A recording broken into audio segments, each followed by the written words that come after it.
विस्तारित क्षेत्रातील अनुसूचित जमातीमधील कोळी महादेव, डोंगर कोळी, कोळी मल्हार, टोकरे कोळी, कोळी ढोर या घटनेमध्ये नमूद असलेल्या हक्काच्या आरक्षणापासून वंचित ठेवण्याचा राजकारणी प्रशासन, आदिवासी विकास संशोधन व प्रशिक्षण विभाग, आदिवासी विभाग यांच्या कुटील कारस्थानामुळे गेली 75 वर्षे अन्याय सहन करीत आहेत.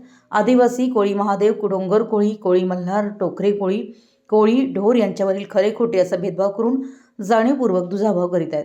विविध सनदशीर मार्गांनी न्याय मागण्याचा प्रयत्न करूनही आरक्षणाच्या हक्कापासून वंचित राहिलेला कोळी बांधव आद्य क्रांतिकारक राघोजी भांगरे प्रणित आदिवासी कोळी महादेव, डोंगर कोळी, कोळी मल्हार, टोकरे कोळी, कोळी ढोर जमातींची संघर्ष समितीतर्फे दिनांक 10 डिसेंबर 2025 रोजी नागपूर येथील विधान भवनावर विराट मोर्चा निघणार आहे.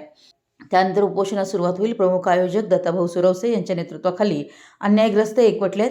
त्यांनी महाराष्ट्रभर जनजागृतीसाठी संपर्क दौरे काढलेत. नागपुरातील यशवंत स्टेडियमपासून निघणारा विराट मोर्चा विधान भवनावर धडकणार आहे.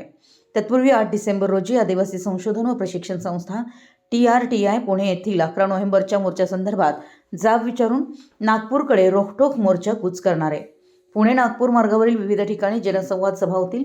7 पिढ्यांपासून होणाऱ्या अन्यायाविरुद्ध महाराष्ट्रातील सर्व अन्यायग्रस्त आपली एकी व ताकद दाखवण्यासाठी एकत्र आलेला आहे.